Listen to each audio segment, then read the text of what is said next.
Yes, ready. 80 watts per minute. Start.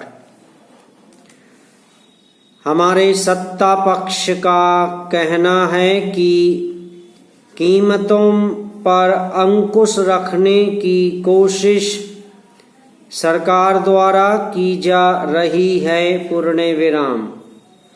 इस संबंध में सरकार ने अनेक कदम उठाए हैं। सरकार का यह भी कहना है कि महंगाई के दो प्रमुख कारण भी हैं। एक, पिछले वर्ष मौसम का खराब होना व दूसरा, उत्पादन में कमी होना। अध्यक्ष महोदय, मैं इन दोनों कारणों से बिल्कुल सहमत नहीं हूँ, क्योंकि यदि उत्पादन में किसी कारण से कमी होती है तो यह सरकार की जिम्मेदारी बनती है कि वह उस कारण को दूर कर उत्पादन को बढ़ाने को बढ़ावा दें तथा यदि इसके बाद भी उत्पादन में कमी रहती है तो आम जनता से जुड़ी हुई चीज़ों को बाहर से मंगाएं। लेकिन मुझे यह बड़े दुख के साथ कहना पड़ता है कि एक तरफ तो सरकार यह कहती है कि उत्पादन में कमी हुई है और दूसरी तरफ कमी होने के बावजूद भी आवश्यक चीज़ों को वह बाहर के देशों में भेज रही है। इस संबंध में इस सरकार को अपनी नीति स्पष्ट करनी चाहिए और आम जनता की समस्याओं को भली भांति समझते हुए उन्हें दूर करना चाहिए। पैरा।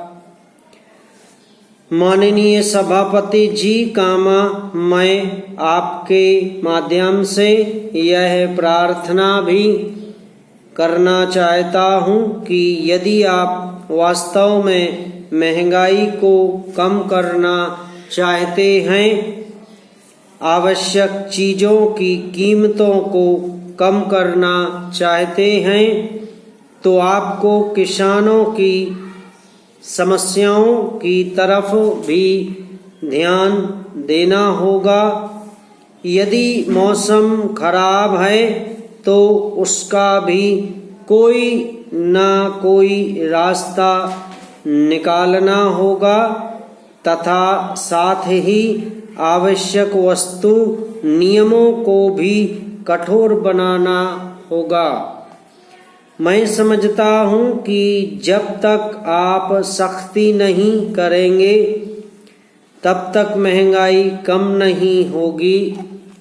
महंगाई का असर वैसे तो समाज के हर वर्ग पर पड़ता है, लेकिन सबसे ज़्यादा असर गरीब लोगों पर पड़ता है, जो मजदूरी करके ही अपना तथा अपने परिवार का पालन पोषण करते हैं। महोदय, हमें गरीबी को दूर करके सबको बराबर लाना चाहिए। इस दिशा में सरकार को एक स्पष्ट नीति बनाने पर विशेष ध्यान देना चाहिए।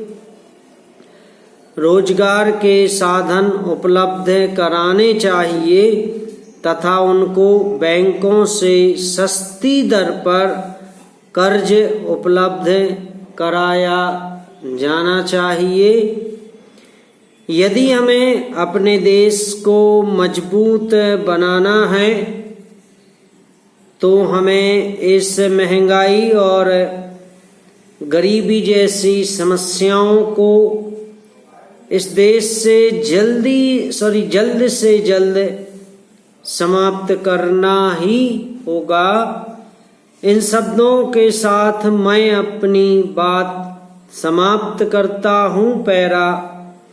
अध्यक्ष महोदय, रेल मंत्रालय की पूरक मांगों पर हो रही चर्चा में मुझे भी कुछ बोलने का अवसर प्राप्त हुआ है।